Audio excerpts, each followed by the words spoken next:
guys, hang on, don't go anywhere. I'm still sending out notifications. I'm behind a little bit. I'm coming on here. I got you, and then I have to get you. Alright, and then don't forget Gab and YouTube. I gotta remember to put a post up on YouTube. Hold on, gang. Where is YouTube anyway? I gotta clean up my community tab on YouTube. I delete everything off of it all the time. I used to have, before it's news, they picked me up 3 times. I was like so elated, and I had those links up for the longest time. Hang on, because I also want to sit and hang out with you guys for a little bit too before I get my day started. Alright. My eyes are burning so bad.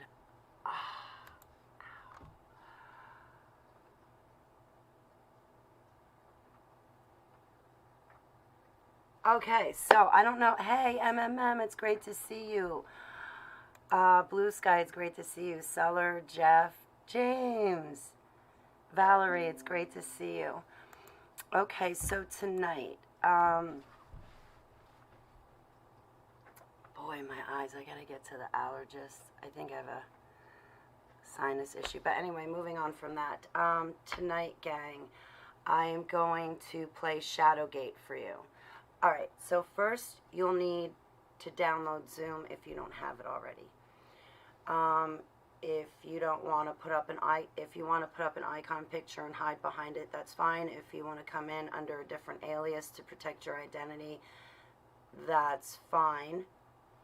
I'll have other applications open. So, Doug, I actually wanted to give you a phone call, but I would like to talk to my one best friend, and then if I can, you, Doug. But I have to take care of my prescription plan, find out how much my 2 asthma inhalers cost. I got to talk to the boss man today, and I want to go talk to my girlfriend face to face and spend a little time with her.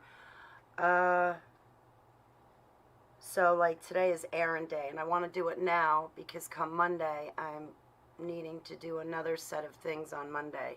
So I have to do these things today. So I need to get this done by, alright, you guys are going to need the Zoom application. Download Zoom. You're welcome to hide behind an icon. You just remember that whatever your ID is when you get into Zoom, that is the ID that will be presented to everybody else, so they'll see, like if you have your email address or whatnot. You will only be able to come in via URL link. There will be no call-in number for this. First, we will show Shadowgate. Let's put it this way. I recorded Shadowgate personally. I knew it was going to be one of those documentaries, but halfway through the video cut out, and I only have the audio, so I wasn't able to personally supply it to other people. And Doug, you crack me up.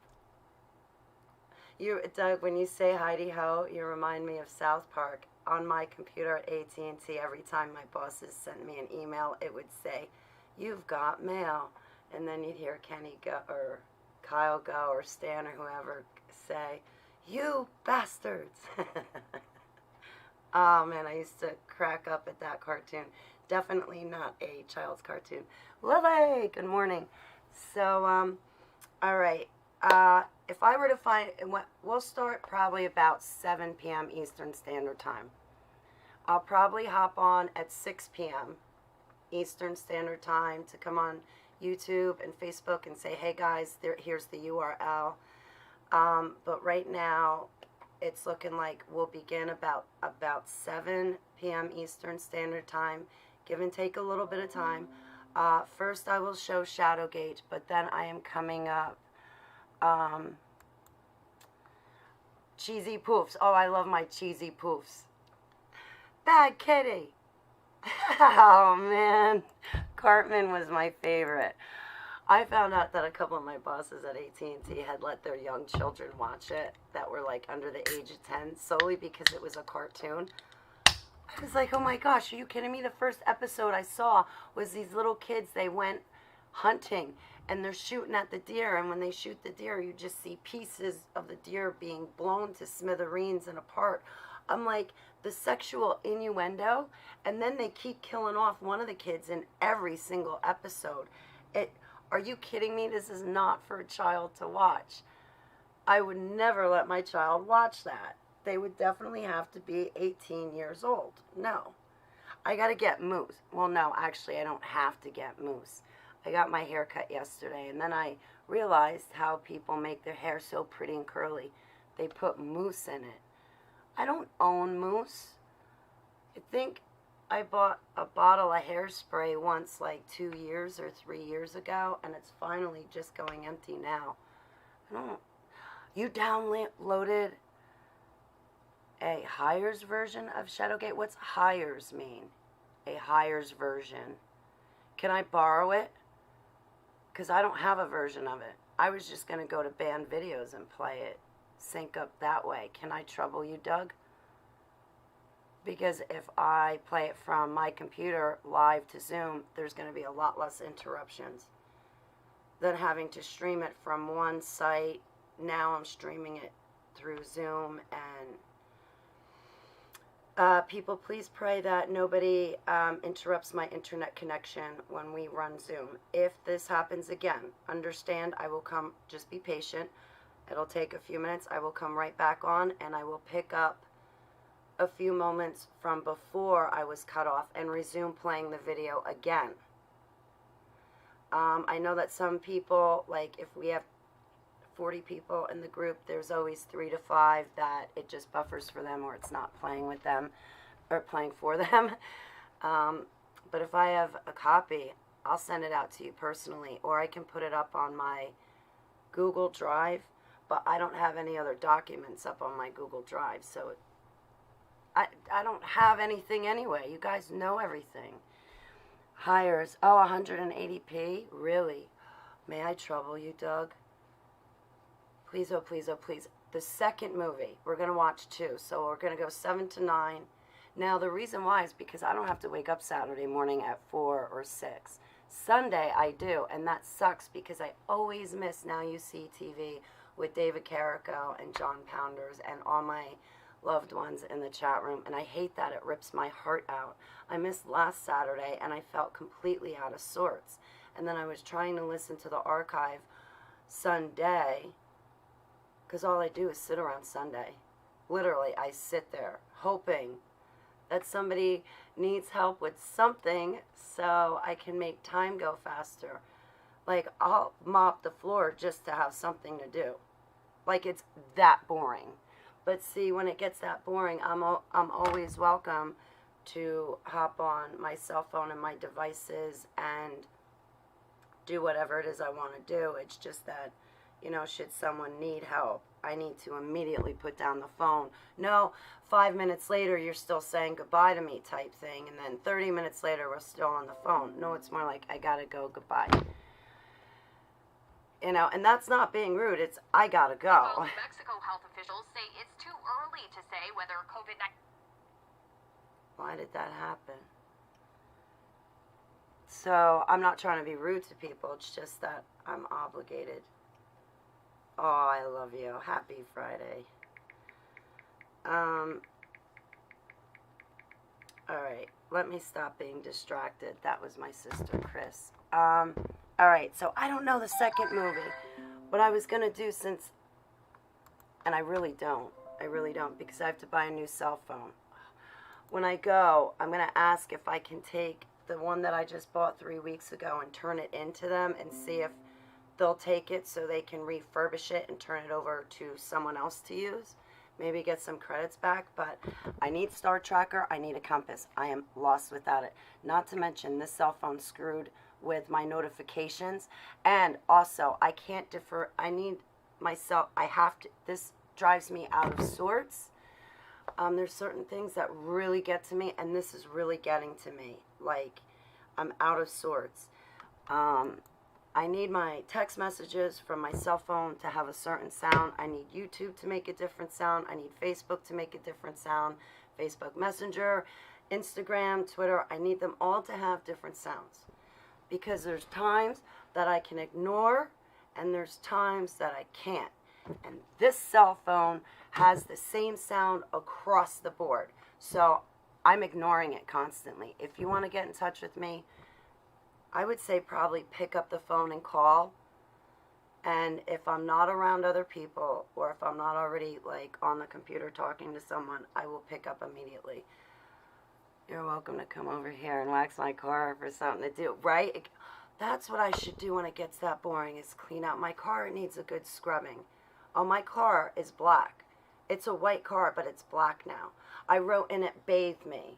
And so far, nobody's bathed my white stallion piece of POS. I call it my white stallion. I have to tape the headlight in again.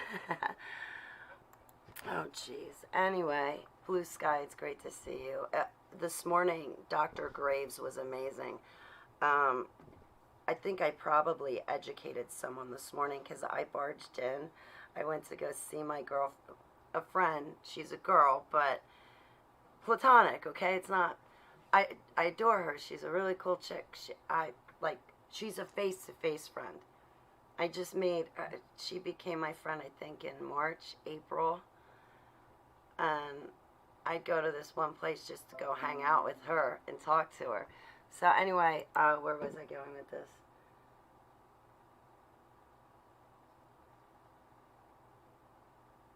I forget. I have a million thoughts running through my head. See you on the midnight ride, sister. All right, Valerie, I love you, sweetheart. I hope you have a beautiful day. Yes, you will see me there. I hope to at least, maybe I can take a nap tomorrow during the day, so that way tomorrow night I can stay up late, because I hate missing Now You See TV. All right, guys, so for the second, I'll show Shadowgate. If you guys record it, I don't care. But then I'm going to get a second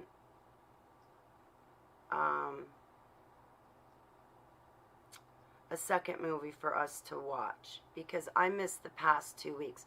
Doug, I missed our Holy Bible study yesterday, and I can't believe when I made the appointment for my hairdresser, it didn't dawn on me that Mondays and or Tuesdays and Thursdays are our Bible study group.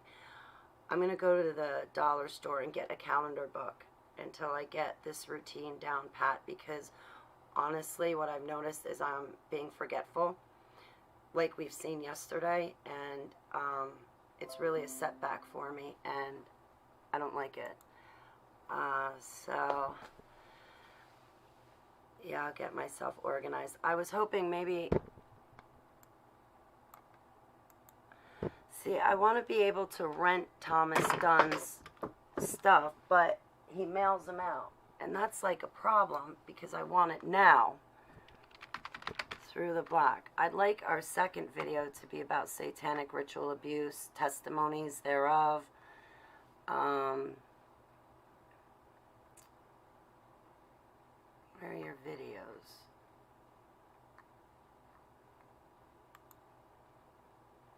Okay, I'm not in my chat room. Give me a second. They have Fire and Brimstone, This Is War, Detestable. And when I had the chance to get these 3 movies for free from Tom, I failed to do so. Even Coach Day was like, you can have a free hat, Holly. I know that you're broke. Well, he didn't say it like that, but he's like, I know times are tough for you, but I couldn't just... Next time I see him, I'm swiping one. See what I mean? That's not even a text message. That's Facebook. All these buzzers, all the notifications are the same. Rent, This Is War here. Buy, This Is War. Oh, I wanted to see the director's cut of Detestable. And they don't have the director's cut up here. I wonder what the trailer is here. You want to watch a trailer? Let's pick out the second movie. I'm going to sit here for a little bit, guys.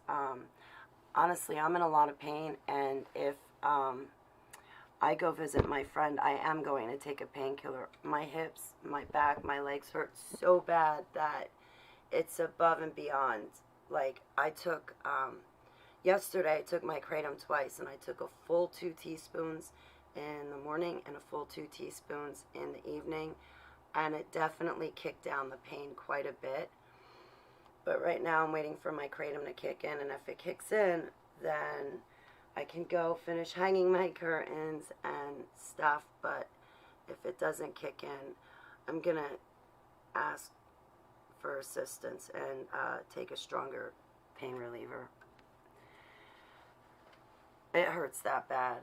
But, you know, yesterday morning and today, the weather feels like it's suddenly changed into fall weather versus nice hot summer weather.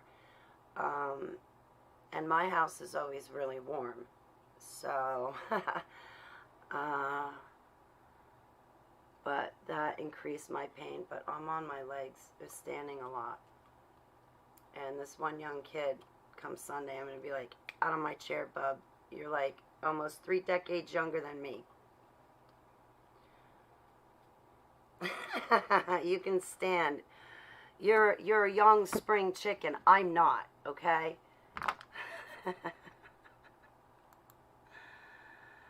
All right, but I really feel that we should pick out another movie to watch. Oh, that's what I need to do.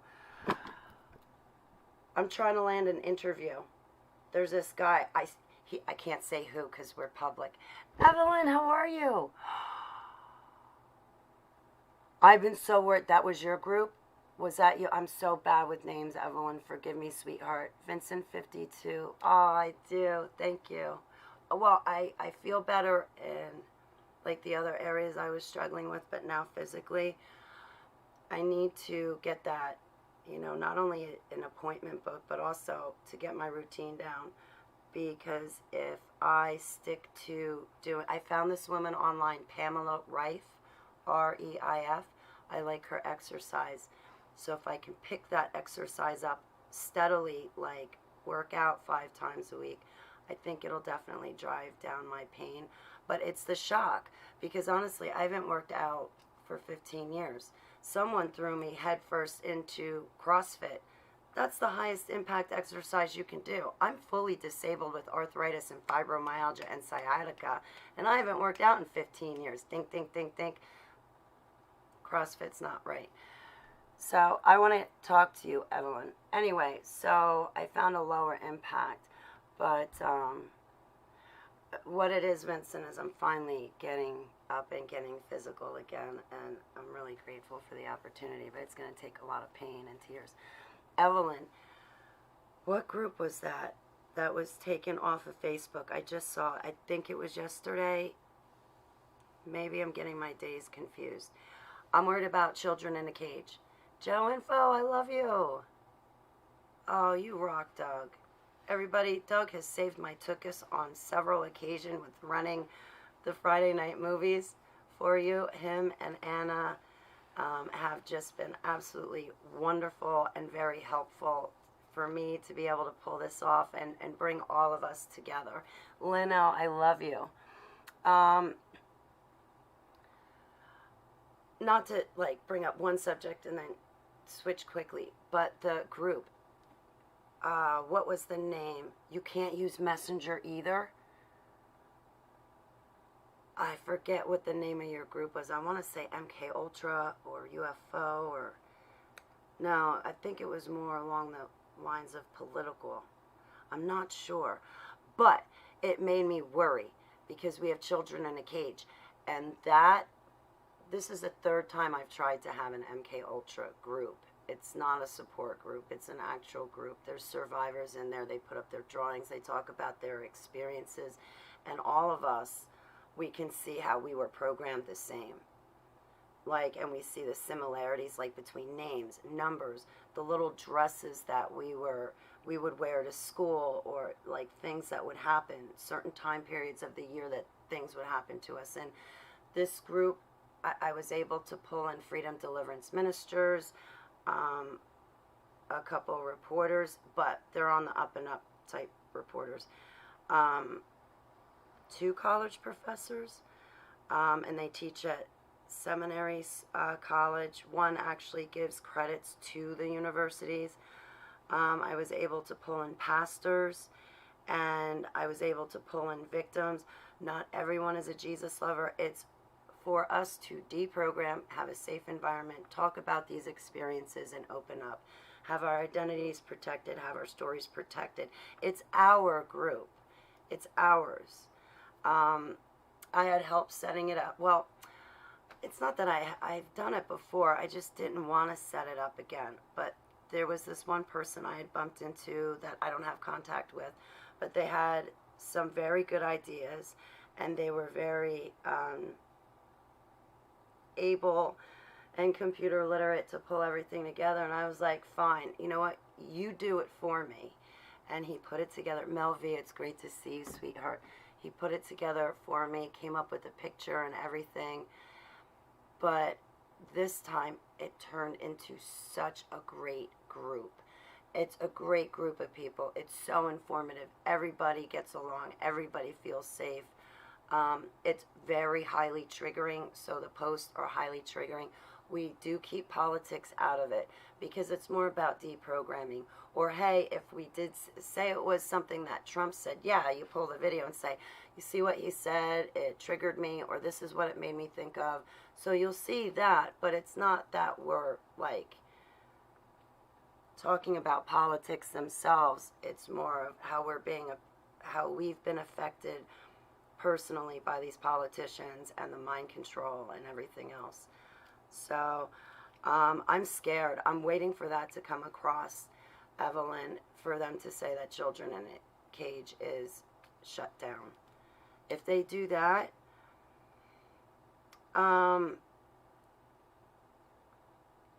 you guys are probably going to want to get like those soccer bopper things, really thick pads, put them on my hands and feet, because I'm going to want to tear down Facebook if they do that, because the group is so healing.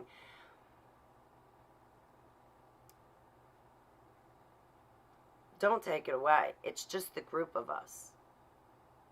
We're there to talk, like,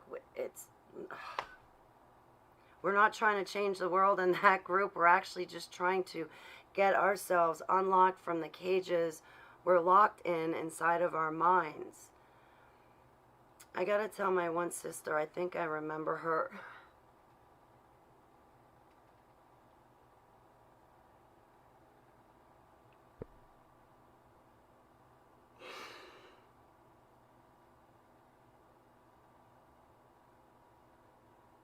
I still have memories coming back, and, you know, going for my work for food and training with Restistar and juggling my personal life. Of course, the altars come forward, and they're definitely forward. So instead of, you know, fighting with them, I just let them be, and I just learned to continue to function throughout my day and understand that it's still me and parts of me. But I've been talking to my one sister, I think definitely over a year, maybe 2 years, and I think I remember her from the projects. They're not even the projects. I think we were in someone's home when it happened. And I've been taking some time to think about how to even approach it, to say, hey, I think I remember you.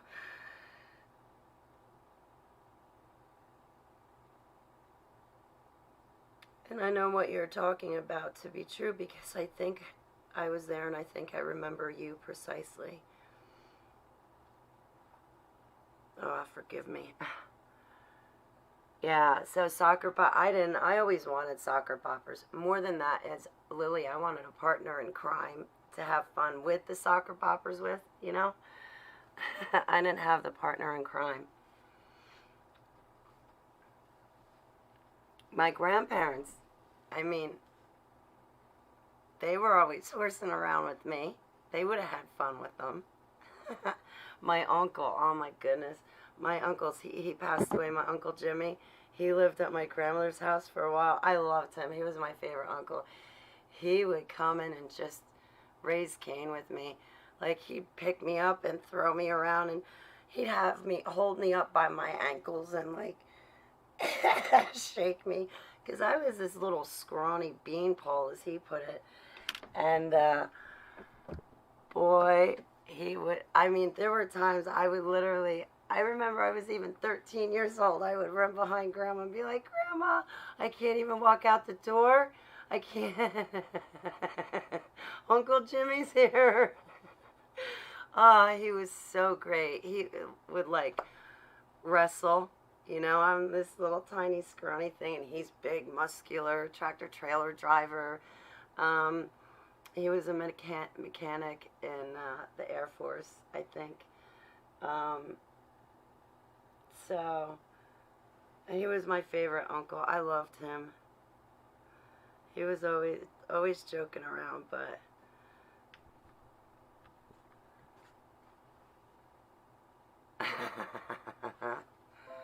I would like to have soccer poppers now. I got a red raindrop massage last night, and I'm detoxing. Hard spine is straighter though. Oh man, yeah.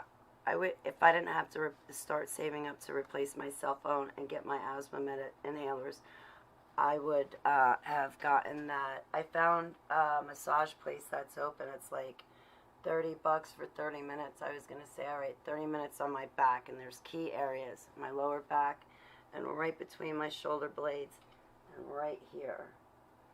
And then can you rub my feet and my hands? Pay more attention to my feet, though. I got a foot massage, like somebody rubbed my feet. It's not that I got one, but someone like spent a couple minutes to rub my feet, and it like brought me to tears. It hurt so bad. What do you want, my pretty girl? I love you. Ooh, I didn't give you your toys yet. No, I did not. She loves these things. I was a skinny kid too. Used to get called all kinds of names. String bean, bag of bones. Yeah, and with my last name, Baggio. All right, stop. No treaties. No treaties. Stop it. Enough. Go lay down, honey. Enough. Enough. She gets in these barking fits. So we gotta find. We gotta find another movie. Oh, that's what I was gonna do. We're gonna find one together. Oh, I'm like in between thoughts. I go back and watch my videos. I'm like, oh my goodness. I think to myself, oh my goodness, Holly, you're all over the place. I remember, I could see that the thoughts just going. Shoo, shoo, shoo. All right, so I'm trying to land an interview with this guy. I don't know what you'd call him. I don't know. Anyway, he ran a live stream last night, and I was like, ooh, I just so happened to catch it. I mean, just so happened to catch it. And I was like, that's the guy. Now I remember, because I saw his face, I'm like, I'm thinking to myself, that's the guy I want to interview with. I want his platform. I like what he says. I don't agree with everything he says, but I appreciate what he's doing. And I want to write to him, but I don't know what to say to him. Well, anyway, I caught his live stream last night, and I was like, Mr. So-and-so, will you interview me? I'm a MK Ultra survivor from the Dumbs. My autobiography was just released. No, I said I'm an ex-super soldier from the Dumbs. I was born into MK Ultra projects. I would love to do an interview with you. But the cool thing is when I stepped into his live stream, he was talking for a little bit, and then all of a sudden somebody else talked about him interviewing, and he had done an interview. He's like a big, well-known name. I think he is. Even though I run in different circles, I think he's a well-known name. But he did an interview. He's been doing interviews, and then the chat room switched to asking him if he would interview others. And I was like, boom, I am totally jumping on this. This is my opportunity. So then I was like, hello, Mr. So-and-so. I'm an ex-super soldier from deep underground military bases. Will you interview me? And he can take the interview in any direction he wants, but I want the story out there. I really would like to wake people up. There's a lot of sleepers out there, and I think it's really important they wake up. What is my chat room doing? Zublik. Why does David Zublik say... Oh, Cheryl Ann, how are you? David Zublik, I listened to him a couple of times. No, but you just gave me a great idea. Maybe I could approach him too. See, my target is finding the victims, turning them into survivors, like I'm trying to do in my own personal life. My target is definitely, first and foremost, to lead people to Yeshua, but I don't, in interviews, I don't have to drive that point home, because the second you read my book, you're getting it in the book, but not in just, but, like, there's sleepers out there. They gotta wake up, and I just pray that by doing interviews, Abba gives me the words to say that will snap them out of it, and they'll think, could I have been in those projects? Could that have been me? Because there's something really familiar, and there's something really going on, and like, I've had people come to me through the years and ask stuff, and I'm like, well, that sounds similar to what happened to me when I woke up. But I feel like I had a straight-up luxury, because when I woke up, Aaron McCullum, James Casbolt, Aaron Rothschild,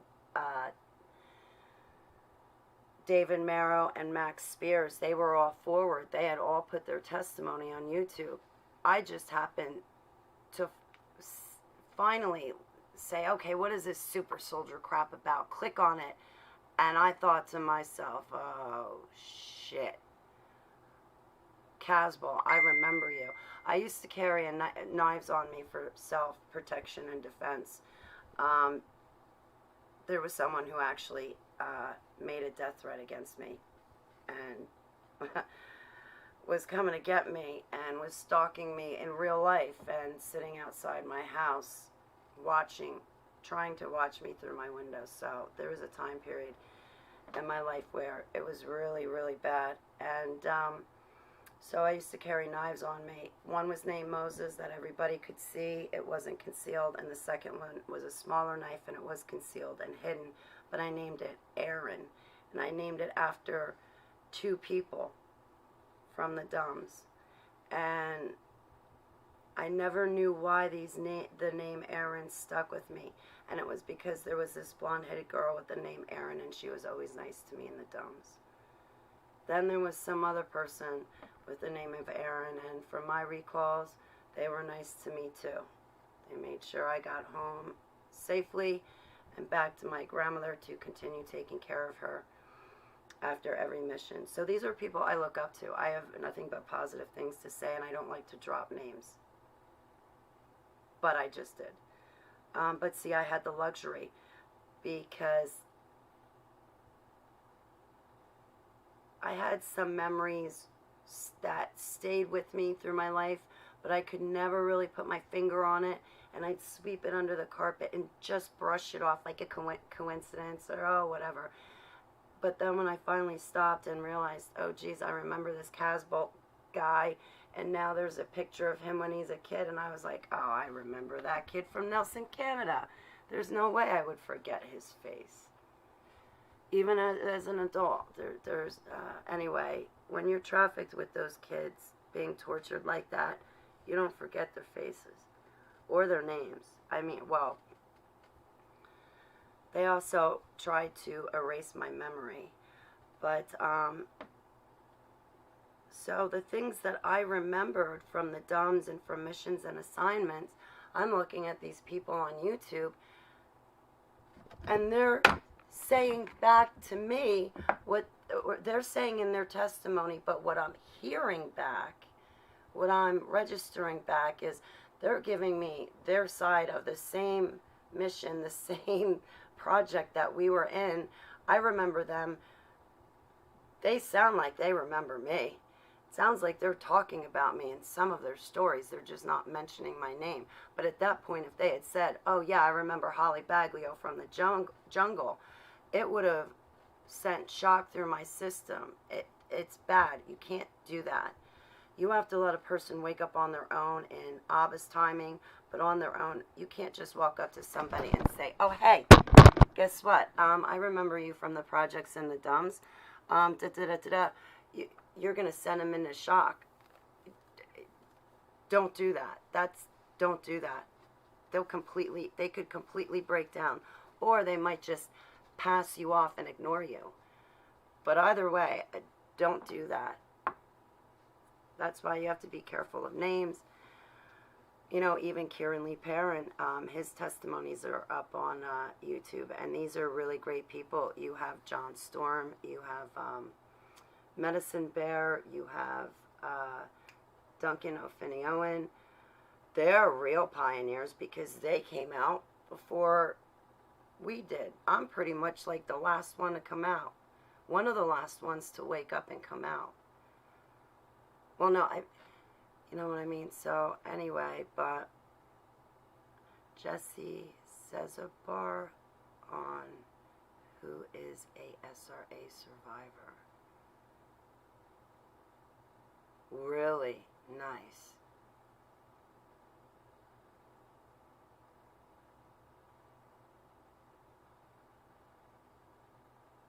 Yeah, best friends with your worst enemy. Yeah. Hey, Tyler Sims, my attorney.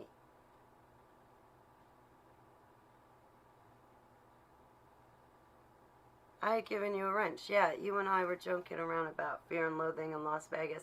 When I go into my work for food place, I'm going to get them. I'm going to see how much they are. But they're the same glasses as Fear and Loathing movie, and I wanted to grab them and have them here and put them on for you next time I saw you. Thank you so much, and I'm really humbled that you would even consider me a hero or anything like that. Thank you, Tyler.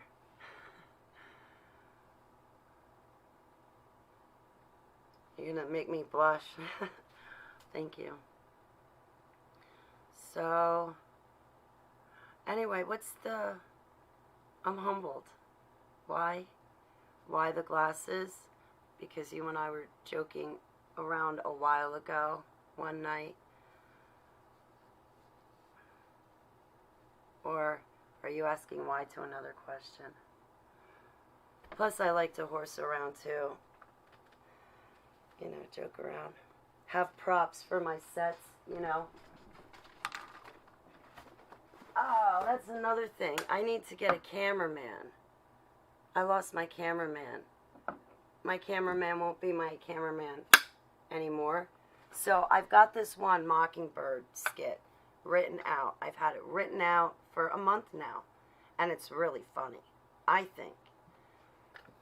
My friend's like, you know, you get trolled, Holly, and whether serious or not serious threats, you know, da-da-da-da-da. And I'm like, no one's going to recognize you from your voice. There's not going to be any buildings. And they're not coming for you. And we're kind of already not even friends online. So I think you're kind of safe.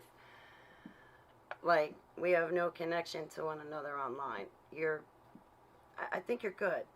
Just hold the camera. Say these 2 lines for me. That's it.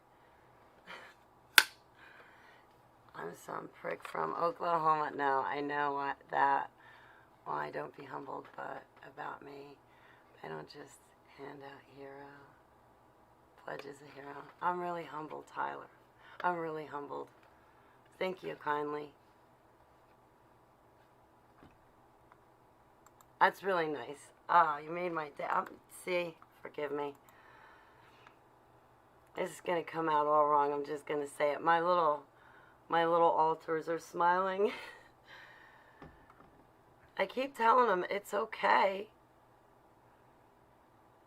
But thank you. Oh, I would love for you to be my cameraman, Vincent. I really would, because I get funny streaks sometimes. And I would have probably had like 10 HTV laugh skits up by now, but I'm kind of waiting for my friend. But see, this one is funny about Project Mockingbird. I can't tell you, and I keep reassuring my cameraman, I'm like, this next skit you're going to love doing. You're going to love doing it. Once people see what you get to do to me as my cameraman, they're going to vie for your position. I will have no problem hiring another cameraman after you. But just this one time, just get me through this video. Things are serious and they get scary. And I want to encourage you. So, you know what? I'll just find the link. I found it really good. And I'm really glad that Coach Dave Daubenmire put this out this morning. He had a guest on named Dr. Graves, Grave. She speaks about the mask. She speaks about what's going on, and it's an hour long. But and we've all seen these videos over and over and time again. But for someone like me, I can understand these things in my head, but to repeat them to someone else, I just fumble over my words. My words don't come out right, and I end up alienating people as well as myself. But this one, I saved it. Okay, let me drop. I thought she did a great job. Coach Dave did a great job, and when I fumble over myself, I can say, listen, I got a link. I want you to listen to this, and this is what I'm trying to tell you. And this is a doctor, and these are the things that my friends and I, online, on YouTube, Facebook, LinkedIn, WordPress, Gab, what have you, all of us are fighting ignorance. We're trying to get you guys to wake up. I personally hope you go with Yeshua and choose him with your free will, but that's your free will, your choice, and that's the beauty of this creation. So, like, hey, look at your jaw muscles.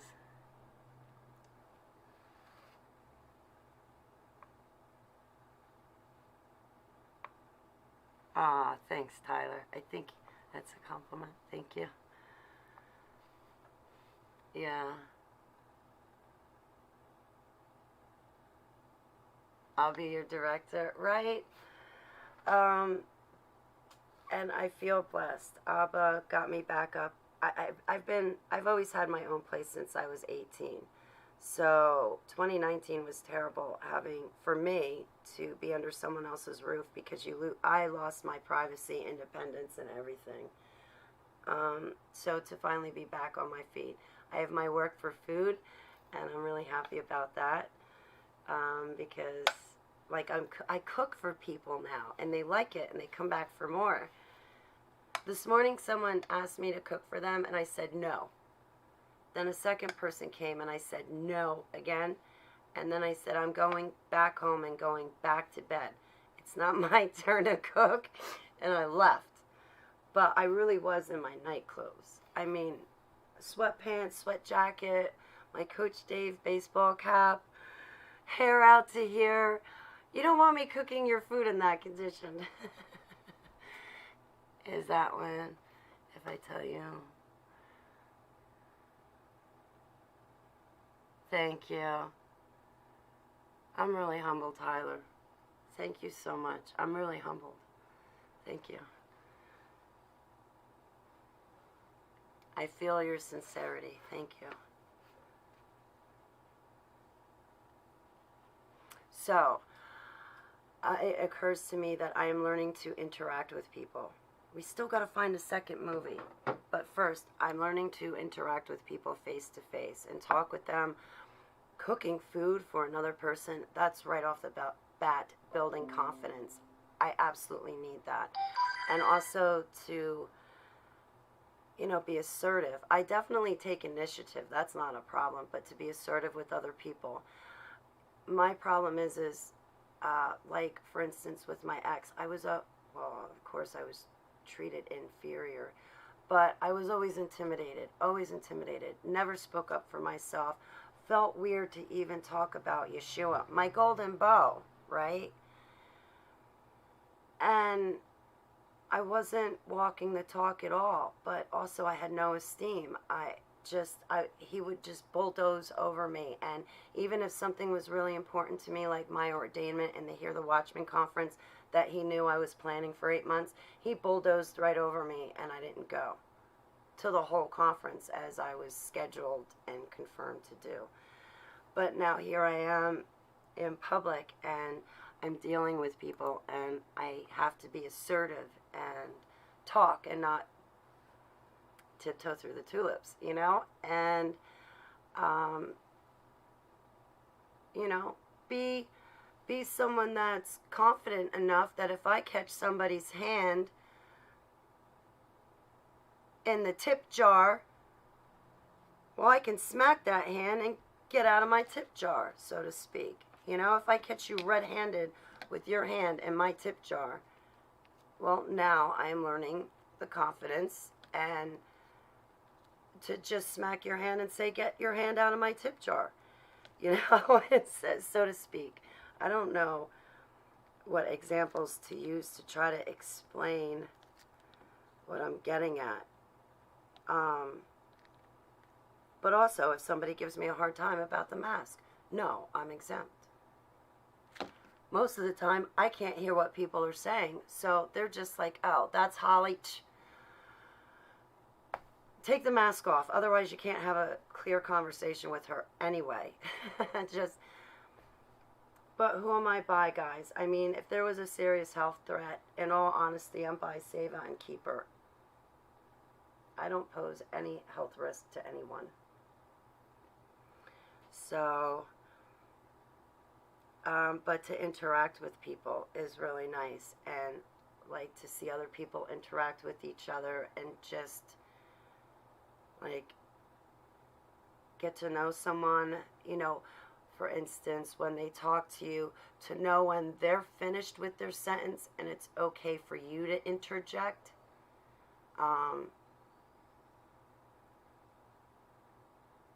To kind of feel that groove of a conversation, to know when it's the right time to chime in or the right time not to comment, or if you do comment in the conversation, like the right way to word it. So like I'm going through all of that, and that's pretty interesting. So eye contact people, since your issues with trauma and such, yours may be different, but how are you with I'm good with eye contact.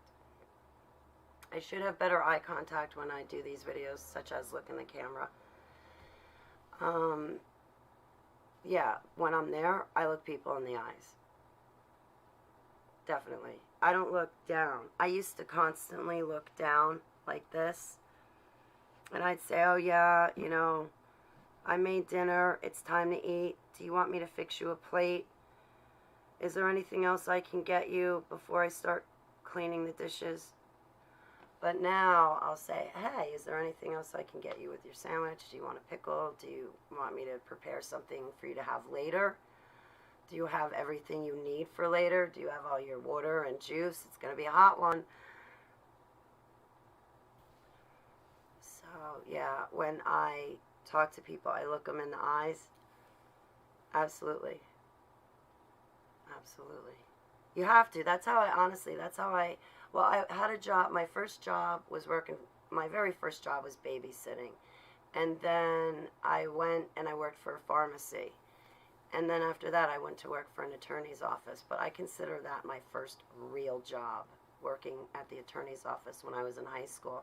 And I got that job because I walked in and I shook his hand, but I gave him a firm handshake. And I don't like those people that give you those wimpy handshakes. Give me a handshake. So I gave him a handshake, and I looked him square in the eyes. And when I interviewed with him, I looked him in the eyes. But I always looked people in the eyes when I spoke to them. If I have bad eye contact, it's probably because at that day, at that time, I'm feeling very self-conscious. I don't have any confidence. I'm feeling inferior, intimidated, like I don't matter. or I might have some sort of confusion and I don't know how to assert myself. I don't know how to interject, because my thoughts might be on something else. But how about a carton short for intermission, 4 minutes or less? How about a cartoon? Ooh, Doug, that's a great idea.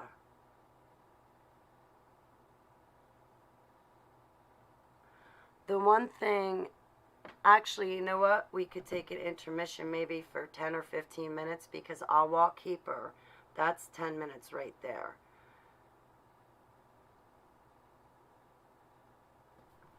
The one thing I'm actually amazed at is I'm a musician, really. I started early and like I karate kid it into a superhero on stage. I can't read any of it, but it's all by ear. But in public, Cherokee Nat School, if I don't really know someone or people, I'll put it this way. I can go up in front of 1 billion people just fine, no hesitation or nerves, until, as long as my close friends or fam aren't in the building or room, then I have zero nerves, zero nothing. But when I spot or see, thank you, Doug, but when I spot or see my few select folks, that I'm screwed. Uh-huh. Yeah, yeah, exactly.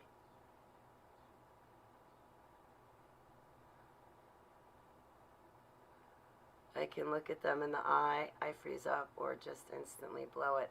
I freeze up. I've frozen up a couple times, but when I froze up, I just said, "Excuse me, I'm drawing a blank. Forgive me." When I first started to talk publicly, I still do it now. I look at people's foreheads, because if I look them in the eyes, I'll forget what I'm saying. So I'll look at their foreheads, or I'll look in back of the room to try to remember what I'm saying. But if they ask me a question and it's not an in-depth answer, I can look at them in their eyes and answer it. I try to always do that. But yeah,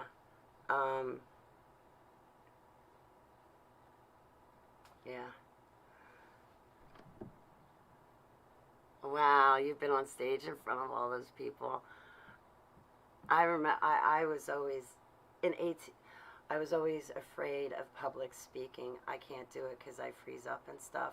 Even AT&T in my 20s, they sent me for a week to learn presentation skills and techniques so I could stand in front of a room and run a meeting and hold a meeting. And I was a nervous wreck. And that's pretty much when the class clown in me came out, because by making a goofball, if people were laughing, I was like, oh, they're going to laugh at me. So if I make a mistake, they'll laugh too. And I could just focus on those couple of people that I could make laugh, and then I'd relax a little bit and I could keep going, but I can't look them in the eye, freeze up, or just instantly blow it. Yeah, looking at their forehead helps. Yeah, I'm still working through it in person. I do an alright job, but like it's been easy, because 2 times I had Coach Dave there, Coach Dave Daubenmire. So when that happened to me, or I had like that break in thought, or I froze, or something happened, I knew I could just take a breath, look at him, say, I'm really sorry. I dropped it. I dropped the ball. I gotta pick the baton up. And he'd say, it's all right. It's okay. And then I'd say, I'm sorry, what was that again? And try to start over. But yeah, oh boy. I get, I still get nervous, doing interviews, I gotta tell you. There's some people where it's like a breeze, where it doesn't even feel like an interview, and other people where I'm a wreck. Like I go through, like you should see me, Tyler.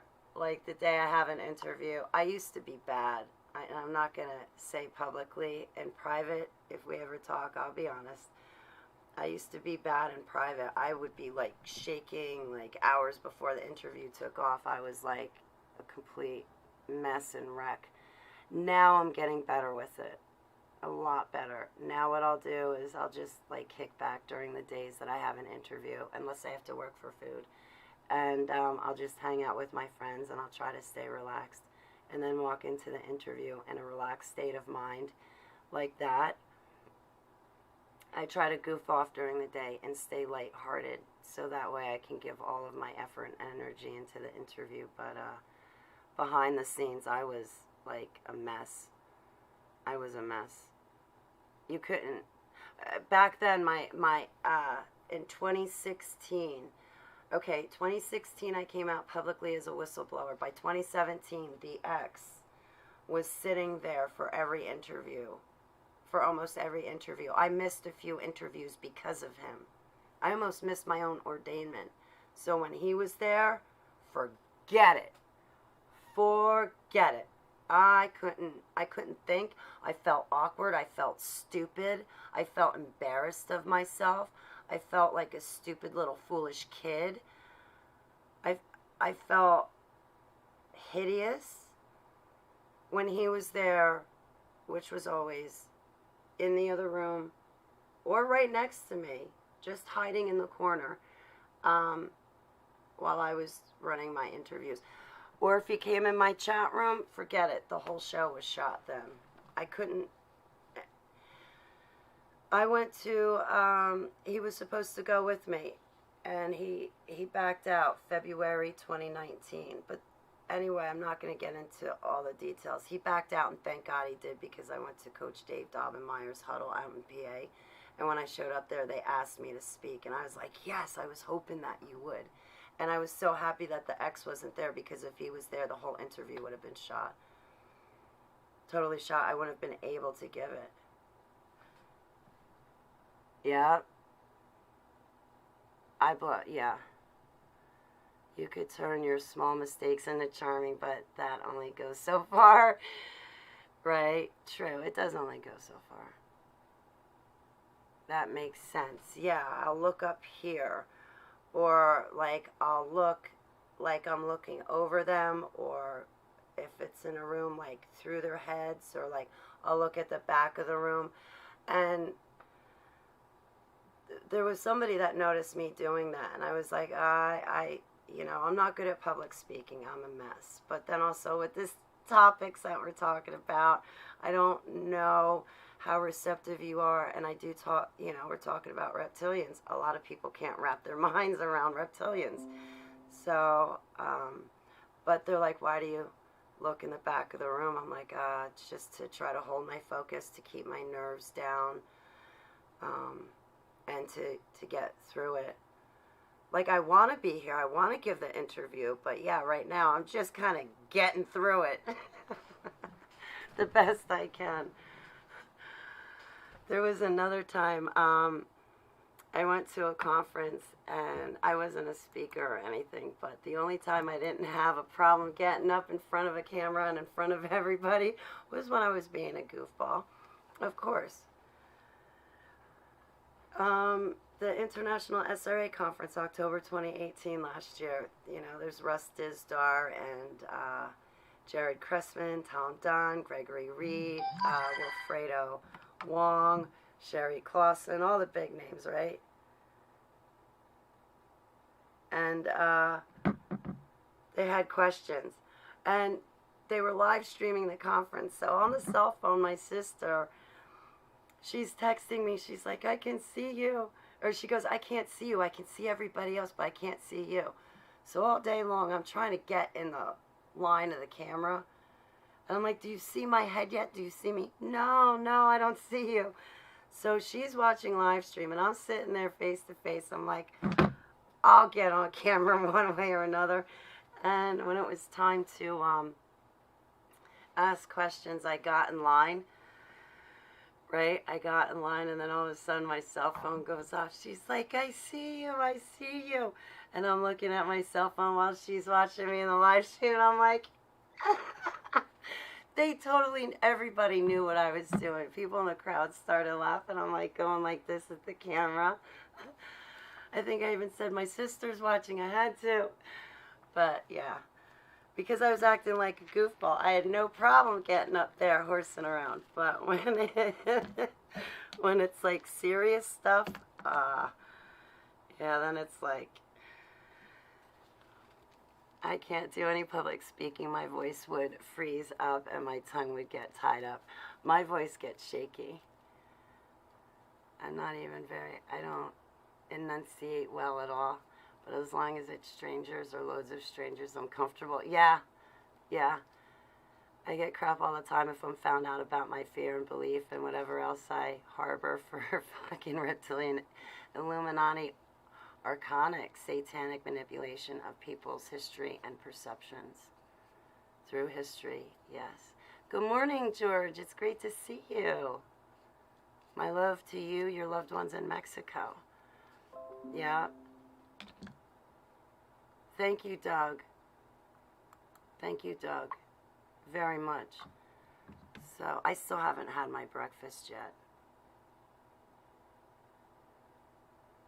That's by the way, though. Boy, I'd like to know what kind of music you played.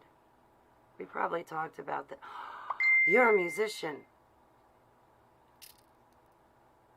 Can I ask you some questions?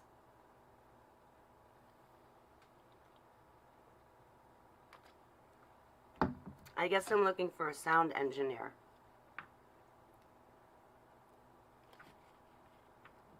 Musician, sound engineer, stuff like that. Have you ever heard of, I hope you don't mind, may I ask you, Tyler, please? I think this is how you spell it. Semantics, it's you know, like when they take a speaker, they put it under a plate and the sugar or the rice, you know, will create a pattern and it can be a beautiful pattern. But if they put like, say, thrash metal on, the pattern on top will be in all disarray. It's just like when you say to your water, I love you, I appreciate you, thank you for replenishing my body, and you're speaking, I love you, I thank you, I appreciate you. It's love coming out of your voice in vibrations, and then they create beautiful patterns just like snowflakes. If I give you, I think it's called semantics. I'm not quite sure, but I think that's what it is. I have pictures, and there's more pictures, but I haven't drawn them.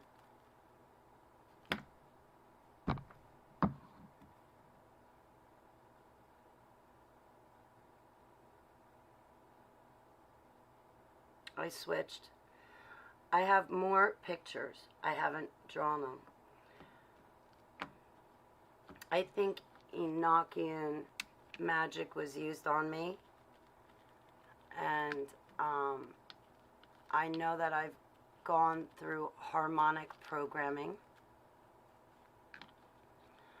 So these patterns that I see, if I give them to you, can you turn them into the music that they're forming? If you give you 3,000, shit, if I had $3,000, you'd have it right now. Man, every time I touch that lotto machine, I'm like, Abba, I win. First off, yeah, I'm getting a new car. Staying right where I am, by the way, except I'm going to buy this property. And my friends are going to get rich. All my friends that always need money, that are struggling, and I send them money, and I don't have money, and they send me money, and I know they don't have money either. Okay, all those people, they're getting money from me right off the bat. So I think I'll probably only end up with about a third of all of my winnings if I won the lotto, but all I need is a good vehicle and a house, and everybody else can have the rest, so they can have a vehicle and a house.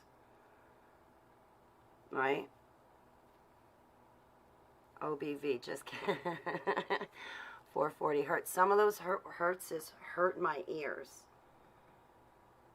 Don't send people money. If I won the lotto and I walked away with $10 million, are you kidding me? You wouldn't be able to say no. What if I decided, okay, I'm not going to send you money, but I want to buy you a gift? I want to buy you something. Would you then accept it? Because people offer me money all the time. I'm like, not all the time. I take that back. People have offered me money, and I was like, But then they were like, Holly, I have a picture I want to send you. And I'm like, okay, I'll take your picture. I'll take the picture. No, but my friends out there, they're on a fixed income just like I am. They're struggling for food just like me. They're struggling. So, yeah, if I won the lottery, given that we don't have much time here left on the earth, yeah, I would definitely share it. I would definitely give back. Or I could just buy a big place and say, okay, I got like 32 apartments. You guys are struggling. You guys can come here and live. And the rent will be reasonable. I could set up a property like that, you know, to take people in. Instead of sending people actual money, I could set up property like that.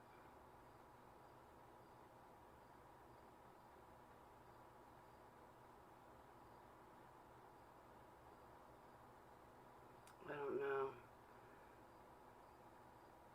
I'd probably round up every homeless person I could find and buy him a home. Alright, enough about that. Hippie sweetheart deep down. Yeah, I am. Okay, I kind of believe it. It's probably what I'm trying to say. Okay, let's see if we can explain this. I like talking about this, and thanks for hanging out with me, guys.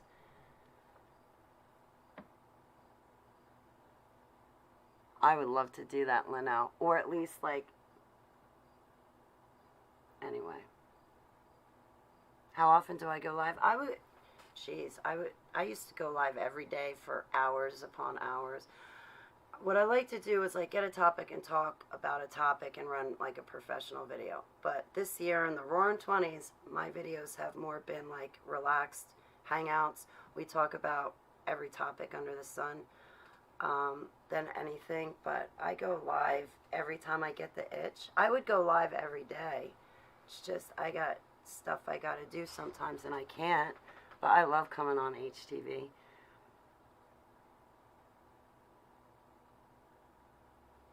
Sounds good, Linnell. Sounds good. Today, I got to forewarn you, I'm going to be busy because when I get done with this,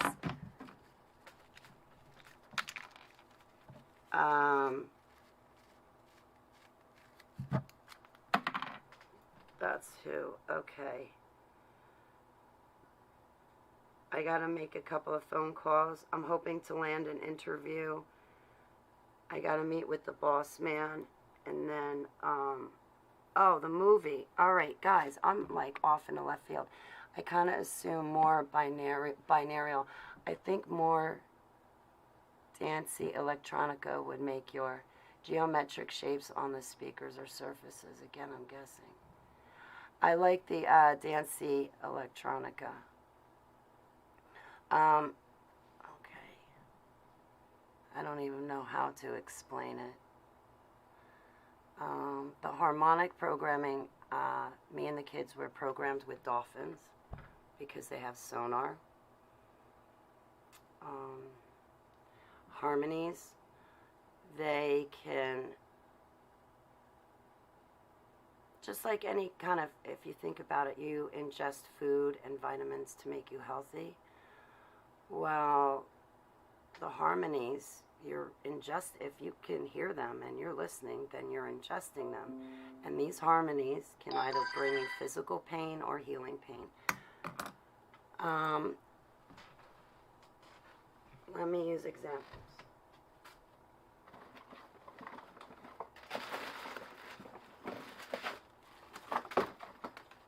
Okay, excuse me. I have whole tones. Whole tones, I forget who does the guy's name that does whole tones. I think it's the same guy. But his name's not on the box, is it? Of course not. Whole tones. So, certain hertz, they sound good to your ears and it can bring healing to your body. It's good frequencies. If you look at it like the Gwen Towers, people call them cell towers and they say, oh, the cell tower's down, I don't have cell service. That thing has nothing to do with your cell service. Educate yourselves. Anyway, those are frequencies that are coming out of these Gwen Towers. Those are bad frequencies. So these hertzes are supposed to help and be healing. Some of them, the different pitches and the different sounds, they actually hurt. And what I mean is, like, they'll give my soul a very unsettled feeling. I feel very agitated inside. There's certain hertzes that is very calming to me and I can listen to. There's other hertzes where if I listen to it, I'm definitely having an out-of-body experience and I'm going everywhere worldwide and there's no stopping me at that point. And that's not good if you're following Yeshua, because if you follow Yeshua, then you rely on Him to do those things for you. You don't take them upon yourself to do them. But anyway, I'm big into, I do sad music. Oh, really? I used to have a piano. That's my favorite instrument, and I used to play classical music. I like sad music. Or heals, makes you enjoy yourself or someone, or boost up or down vibe. Yes, and the vibes are big things. Music can switch me into an altar. There's certain harmonic sounds, there's certain harmonies. I'm not going to tell you, I don't know how to explain this. There's certain harmonies that they kind of pull forward that romantic, loving altar. What do you say? How do you say? It brings forward those romantic love feelings.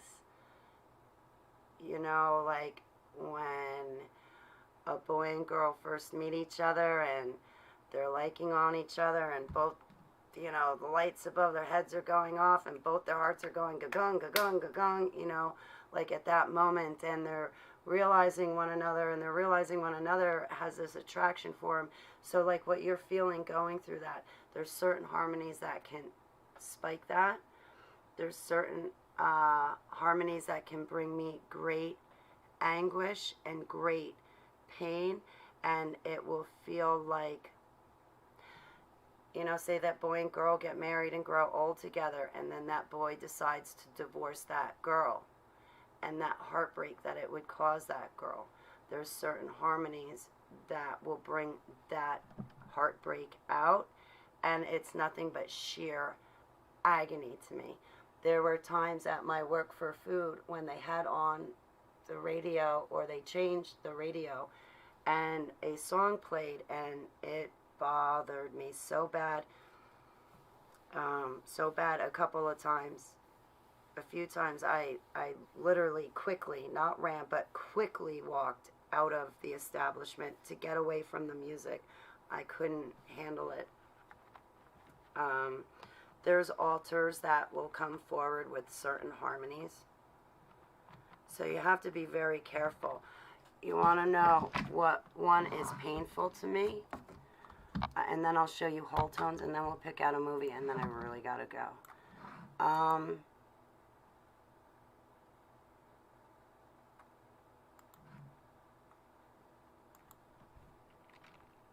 Is it this one?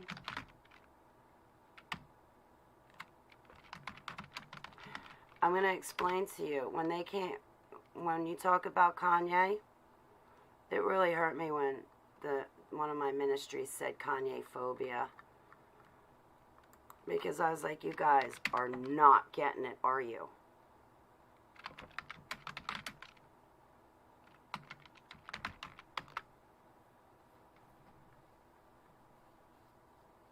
I can't believe Kanye has a song called Say La. He stole that from me. Now listen, I'm not scared of Kanye. I'm not scared of the black race. I'm not Kanye phobia. So when that one ministry came out with that word, I took it personal. And it was. I was the reason why they came out with that word. The problem I had with Kanye is that okay, I don't know everything. This is why I rely on the Holy Spirit, and I'm deprogramming. So I have altars in there that turn a blind eye sometimes purposefully. So I'm still going through what I'm going through. But when I look at Kanye, I'm sorry to point. When I look at Kanye and I look in his eyes, I see that MK Ultra darkness.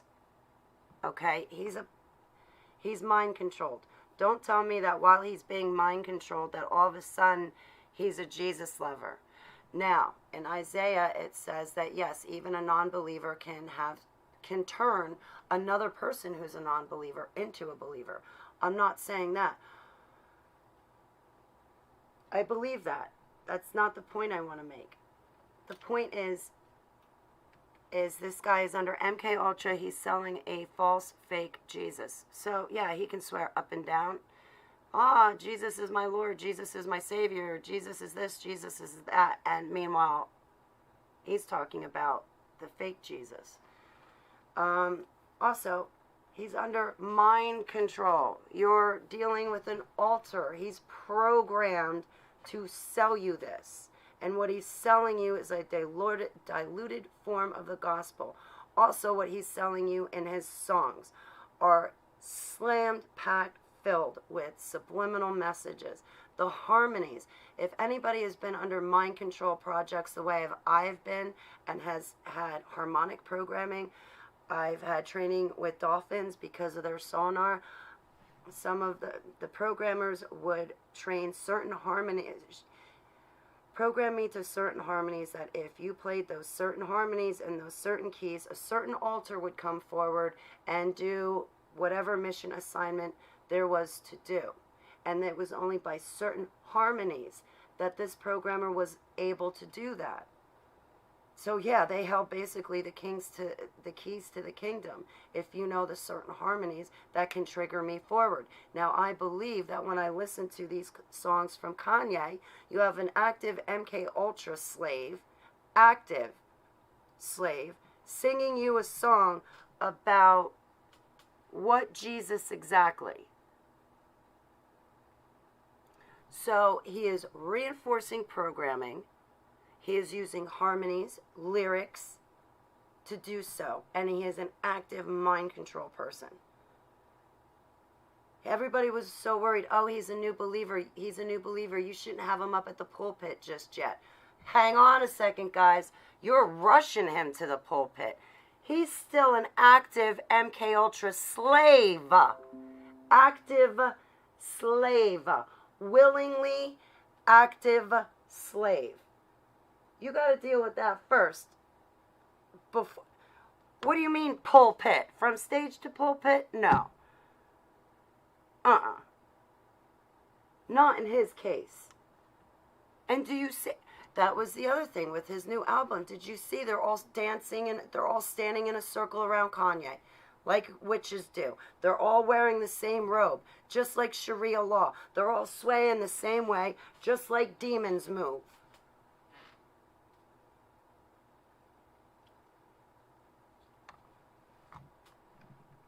This was used to drive forward the one world religion. And did people, oh my gosh, enough with this. Did people, that's the other thing I wanted to say, and I just lost my train of thought. Did people even, when Kanye came out with all this stuff, did people even look back and do their research and studies? Because the music industry tried to do this with Snoop Dogg and turn him into a Christian and have everybody go for it. But it didn't work with Snoop Dogg. So they used Kanye this time, and it did partially work until he made a jackass out of himself on Joel Osteen's stage. Nobody in the audience knew what the hell Kanye was talking about. What do you mean dealing drugs in a parking lot? What are you talking about, dude?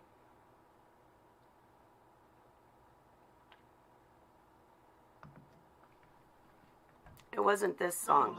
When I get to heaven's gates, I ain't gotta... So, but people, yeah. Is this the one? What was his main song? I'm going to show you the part. This part brings me great pain.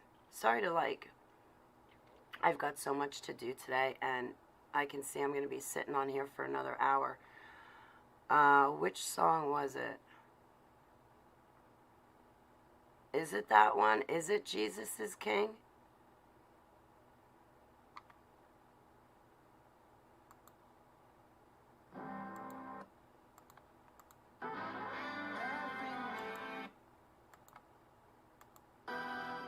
No, that's not it.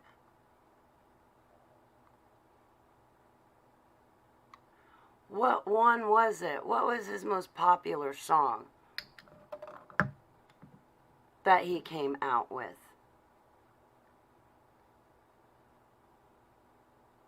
Dude, where's my chat room? Yeah, I think so. Holly, my favorite album. I feel even comfortable saying yes. In my top 5. Cigar Ross. Untitled. Ooh, I'm going to look that up. I'm curious, Tyler. I'm always looking for new music. I forget all the old music that I used to listen to, and I'm always looking for new music, new memories. I have a new home. I have a new work for food, and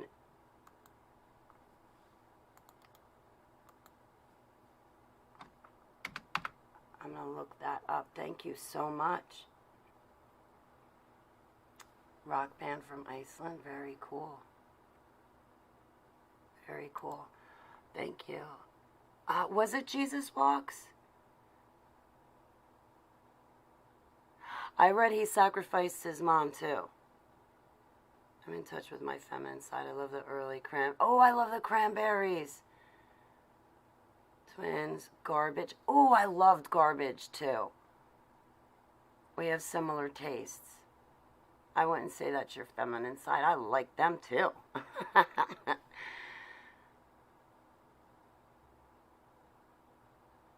You know what? Honestly, I do like Kanye. I'm not trying to rip on him as a person. I like everybody. I mean, I like Beyonce, Jay-Z. I like all of them. But the perspective right now I'm taking is what they're promoting, and that's wrong because a lot of people are following them. And right now they hold so much power that everybody that's following them, they could turn around and say, guys, take your damn mask off, okay? It's not protecting you from anything. It's making you sick. But anyway, they're Icelandic. Okay, I'll listen to them. Thank you. You know what? I wanted Kanye to, come out. He'd have to come out of the music industry. And yeah, when you sacrifice someone to be a part of the music industry and you say that you're going to walk with Yeshua, you're going to turn around and you're going to confess and repent for what you've done.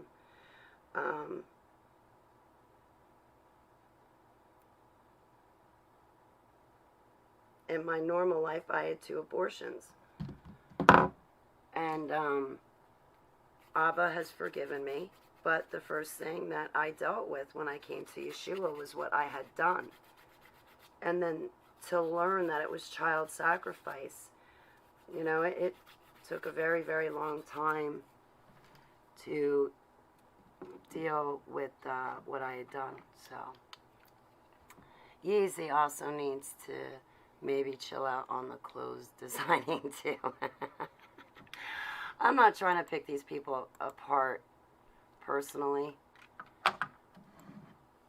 but when you're talking about Jesus, then I'm going to put you under scrutiny.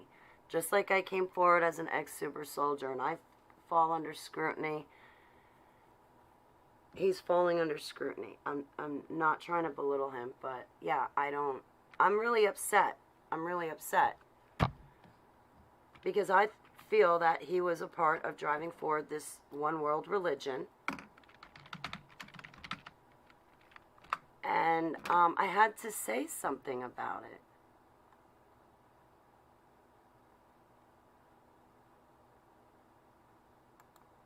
Especially given that I'm an MK Ultra survivor from the dumbs. I couldn't just let him... I couldn't just let this subject... I had to speak to it. I had to speak to it.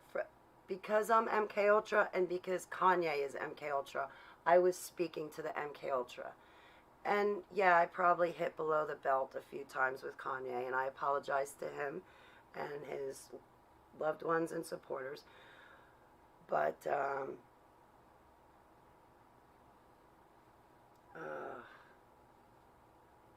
you know what? These people, they're not going to be able to get out of the music industry because the second they turn to Jesus, the music industry is just automatically going to kill them.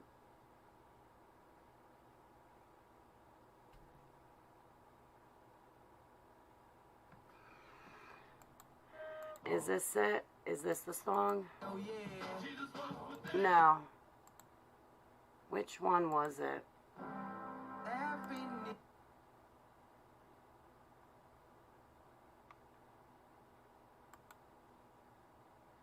I don't think it was this one.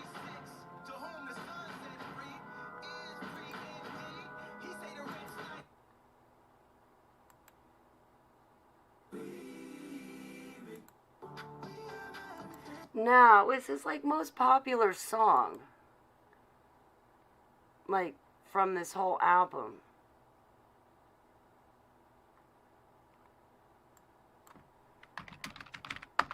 Is that the song itself, Jesus is King?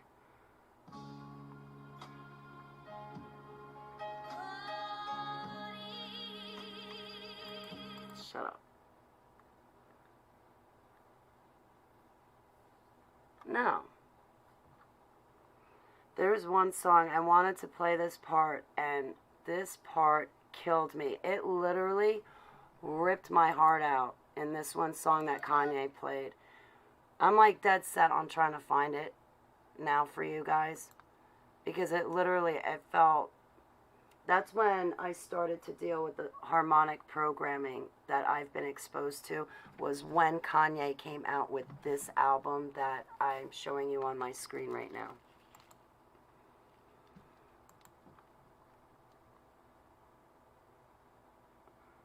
But it was his most popular song.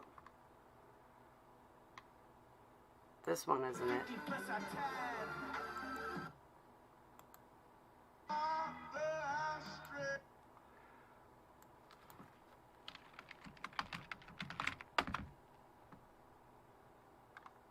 I can't find that one song. Mercy. Swerve, swerve, swerve. His legal troubles now.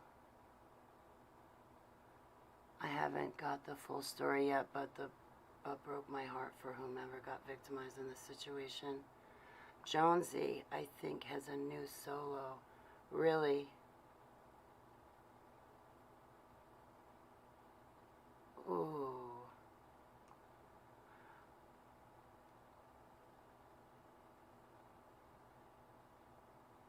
Swerve, swerve, that's it. So, yeah, no, I don't...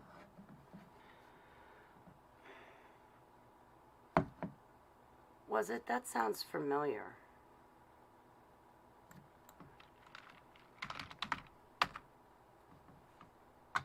No. I thought it was on his Hillsong album.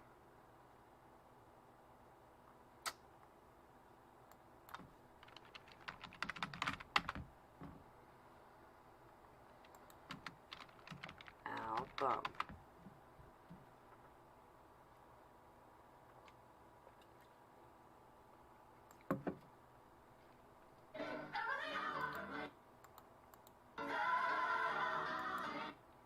And I don't think it was Selah, although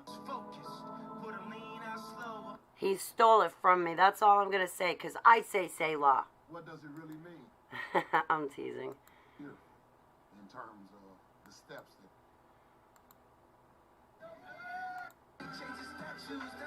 that... No, it's a song when he's at the end, like singing This is my life. This is my wife. This is my, I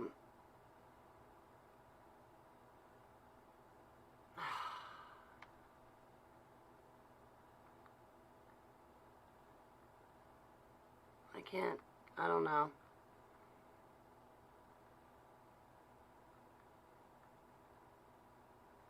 I don't know. I'm not going to find it.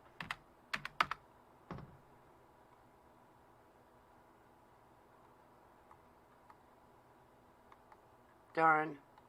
But when I heard Kanye's song, it literally felt like somebody reached their hand into my chest and ripped out my heart and threw it on the floor. And it came from Kanye's song. And I was like, wow.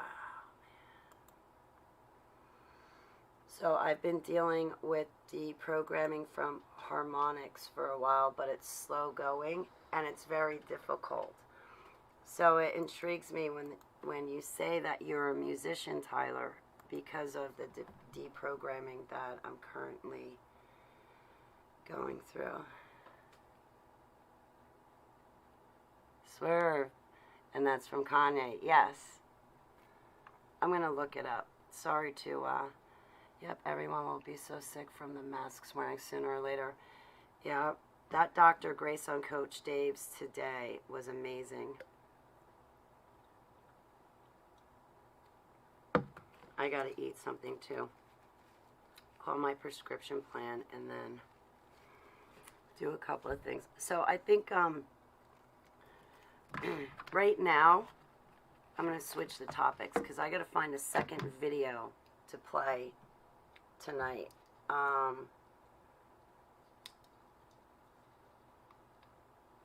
If this is charged, Tyler, I can.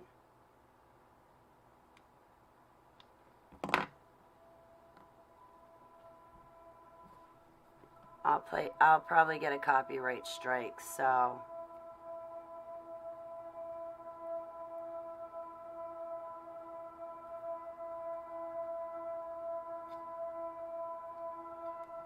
Can you hear it?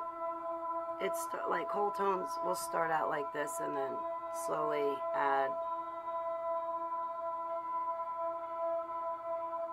You can. My email.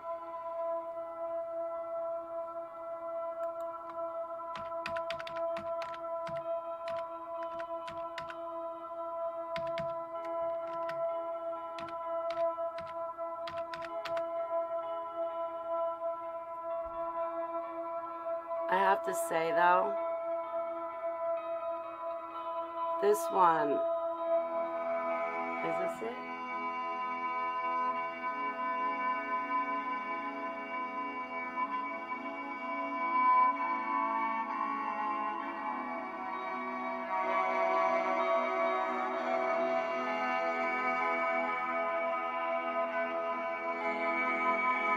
It plays,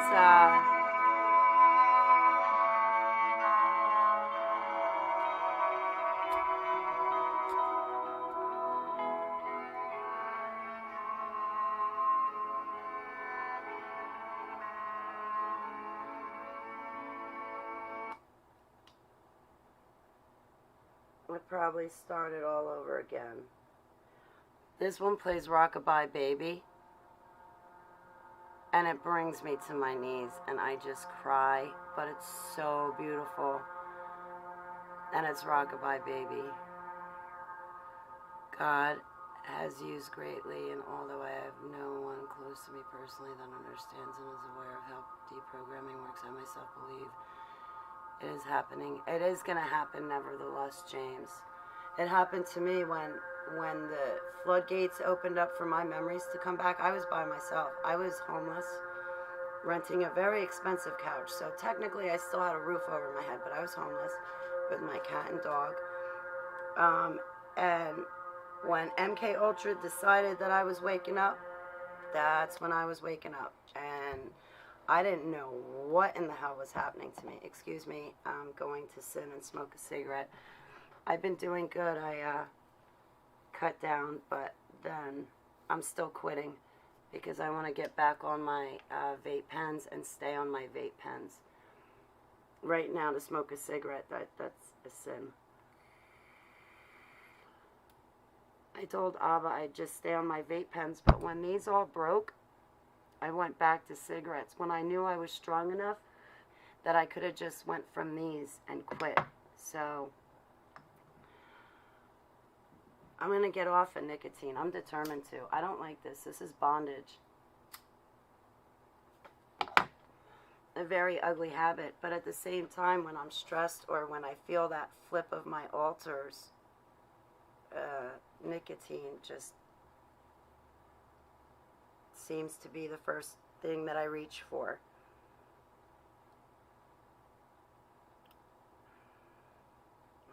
But the alters have definitely been active lately.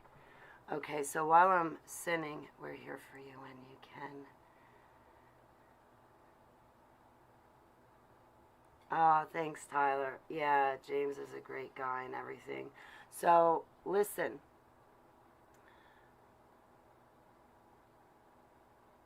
Coloma? I gotta see what that is. I gotta get back to my research and studies as well as my training, Lino. I haven't done that. Smurfer, I love you, sweetie. It's good to see you. So, tonight, 2 videos. The first one will be Shadowgate. I should actually leave that one for last. That way if I fall asleep through it, that's okay, because Anna will be there and she can just hang up. I've seen the thing 5 times. The sacred pipe, really? Ooh, I want to know what you find out, Leno. Also, what exactly goes in that sacred pipe? Y'all. Swerve. I remember you saying that now, Tyler. I'm going to say something really personal to you guys, and don't take it the wrong way. With my altars being forward, it's me, and I'm reintegrating, so this process is public, and it happens, and the other morning, I felt the shifts happening, and something in my private life had happened, and I don't want to get into that, but something in my private life happened, and I went back into prayer with Heavenly Abba, and I was like, Heavenly Abba, I'm about to get really mad right now. My altars are not sharing with me the information they get when they're forward, and I had to remain calm because I got very upset that my altar has not been letting me know certain things. I have to go and access her purposely to find out certain things, and I don't like it. And I know this is coming out really, really wrong.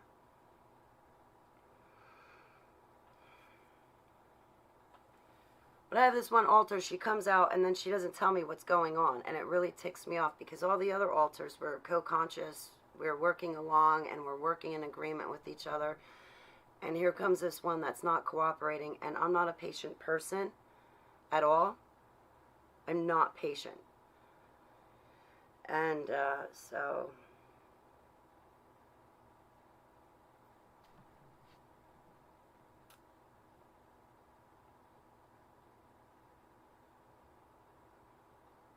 all right. Okay. It's hard to do more than aww. We love you, James. Hang in there. We're with you, James. We're praying with and for you, but we're with you. That's why we're all here. We're all going through it from one extent to another. So, you're not alone.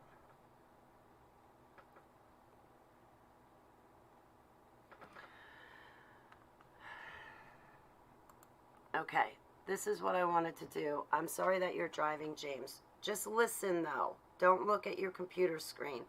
I'm going to share mine. I want to find a second movie, so we'll watch Shadowgate, because I guess a lot of people haven't seen it. But I want to find a second movie, a second documentary to watch with you guys tonight. You guys are my hot date tonight. I'll tell you right now.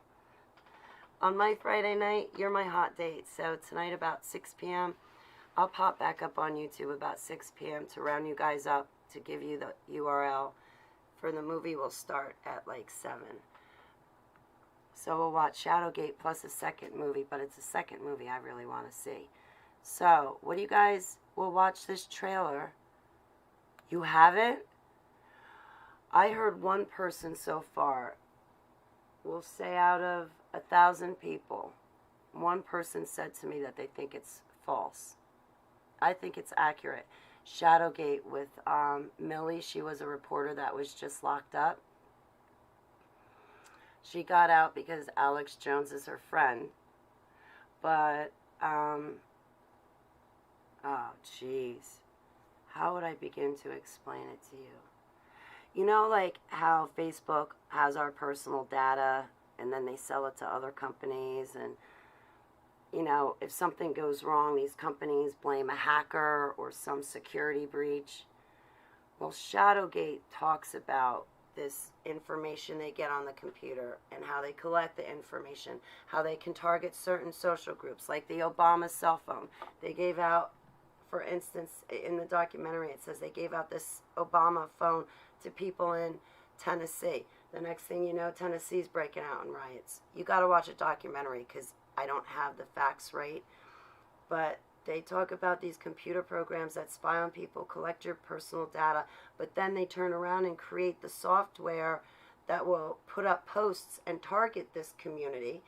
Obama's cell phones was the actual device to help them target a community, to send the community into protesting and riots and all of that stuff. Really? Tori says last night? I don't even know who Tori's is.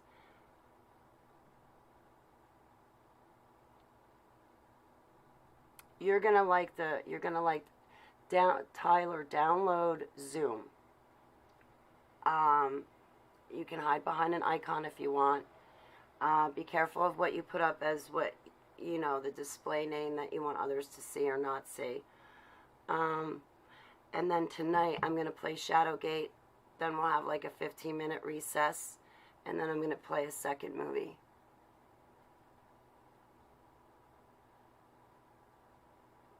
Okay. Yeah, you can share the link, Lynn. Absolutely. I really like this. I actually made a private recording. When I saw this, I thought, Holly, you know, you got to record these things sometimes. It came out great. You're more than welcome to share a link, Lynn. You have a wrench, you don't have to ask me. Just do it, girl. Do it. You can drop a link whenever you like.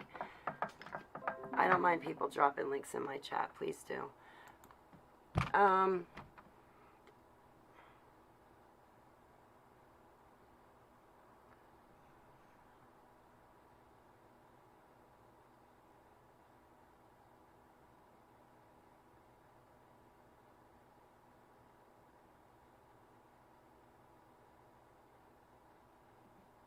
T-Y? Ty. Call you Ty. I'll call you Ty. I like that. That's cool. You got a cool name. I'm jealous. So, alright. So I need to find a second documentary. How about we watch a trailer and then you guys tell me if you'd like to see it or not.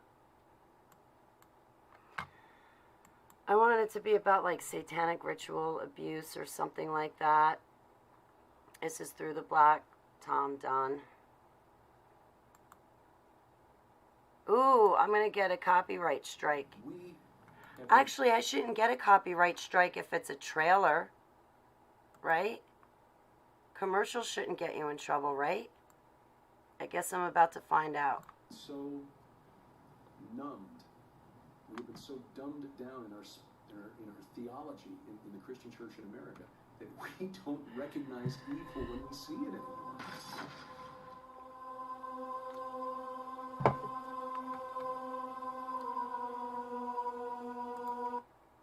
Okay. That didn't tell me anything.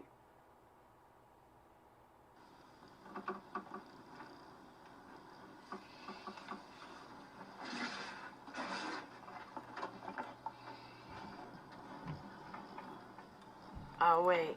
Sorry, that's not a trailer to the movie. Jeremiah Dirt is from POD.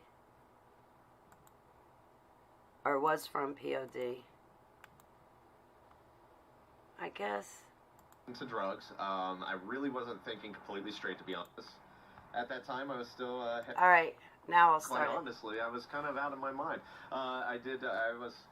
At that time, I was still heavy into drugs. I really wasn't thinking completely straight, to be honest, but I was very excited. I felt like I was really getting inducted into. I knew what I was getting into. These are very powerful people that believe in this stuff, and now they have welcomed me into the fold exactly how I am. With all this satanic imagery, they're going to let me live this flesh life and show me how to succeed at it, and maybe be part of this Bohemian Grove group. Why not? Power, money, I don't believe in anything after death.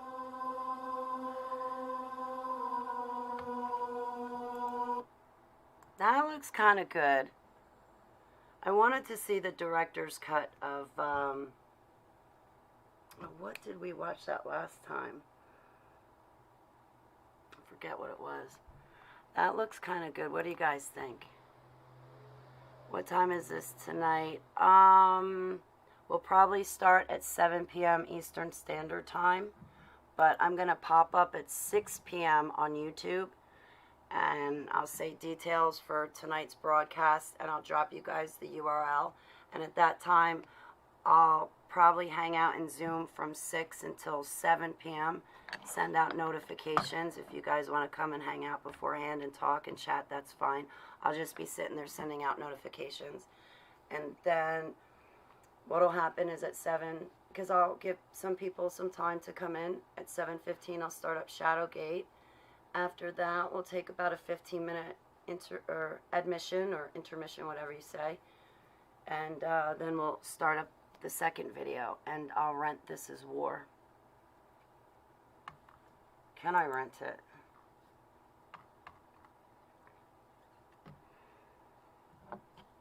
I think there's a way for me to rent it for $6 so I can play it tonight. The only thing is that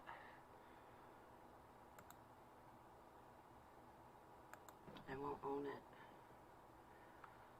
You guys want to see that one, or do you guys have a suggestion of a second one? Thank you. That's what I needed. So yours is 7, yes. So right now for me, it's 11:30. So at 7 o'clock, I'll run it. At 6 p.m., I'll drop the link in YouTube and Facebook and Gab and everything, so you guys can grab it and come right back, or come in. So, yep. So this is the paperwork I get to do when I get off the phone with you guys. I get to write that letter, call these people for an hour, pay this bill, and then pay that bill. And then I can run my movie.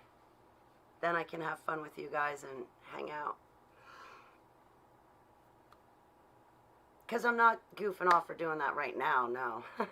I'm kidding.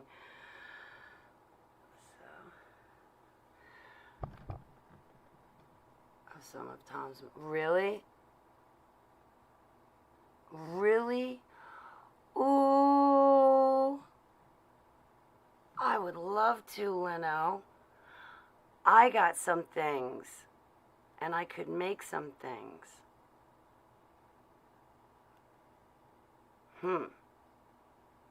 That would be great. We gotta come up with a great idea.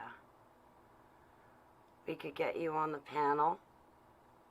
And we could do contests, different games for people, and come up with it. And in our chat, whoever wins the contest, they could win. You know, like I have those Bible questions. We could come up with another game. We could like get people involved to compete with each other to win, you know, a copy of one of their movies. But I have stuff here too. And that way we could like give to people. And I have a work for food, so I'd be happy to contribute for the postage and handling of these things. Well, obviously, but no, like, you know what I mean? Because it'll cost money to send out, but I'd be happy to do that. You know, if it gets people engaged and they watch it, and if they promise to take the video and show it to someone else and keep it going, it'd be great. All right, on that note, I'm going to let you guys go just so I can get some of my errands done. And this way we can hang out on our happy Friday night. I can help cover postage too, Linnell, is what I'm trying to say. So I still have to send out the autographed copies of my autobiography. I haven't done that. What I did was I printed out just the cover of it on like gloss paper, the cover I drew, and then on the back I'll sign it. I still have yet to send them out, and that's been like 6 months now. Oh, God bless you too, sweetheart. Thanks, Ty. I hope you have a beautiful, beautiful, beautiful day, and we'll see you later. Well, you know, since Ty's leaving, I'm probably going to follow him out to get going on my day off. No, I'm kidding.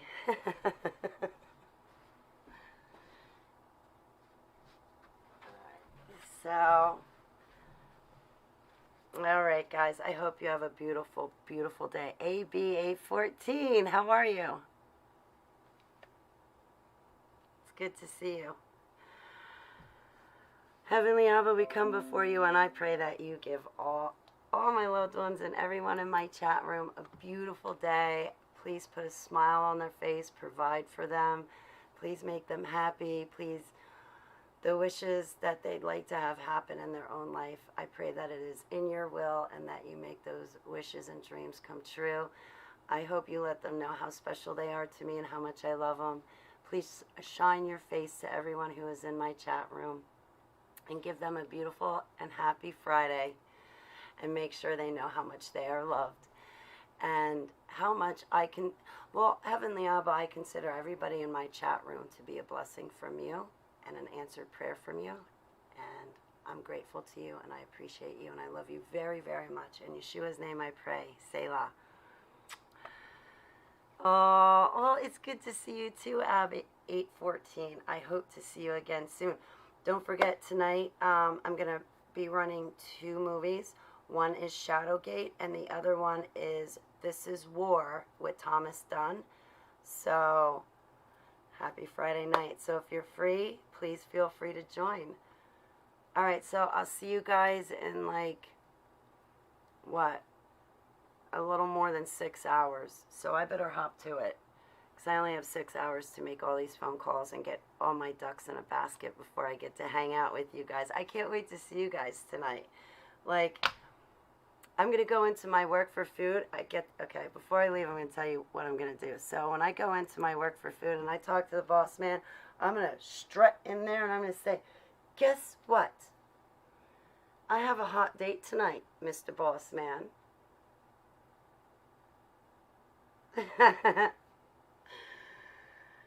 And I know it's going to last at least 5 hours, okay? And that's good. No, I'm kidding.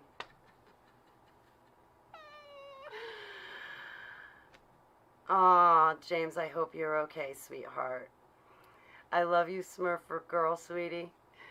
And yes, I have a hot date with you guys, and I can't wait to see you guys in a little more than 6 hours. So let me get all my stuff done so I can see you guys and eat dinner and hang out with you and watch 2 documentaries.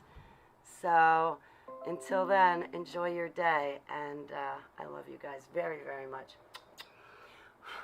Agape style, agape. I don't want anybody feeling funny going, I think the hostess with the mostest just hit on me. She told me she loves me. I can't go back there. No, I'm teasing. I love you guys very, very, very much, agape style. And I hope you have a happy Friday, and I'll see you tonight for our hot date. Be there or be square.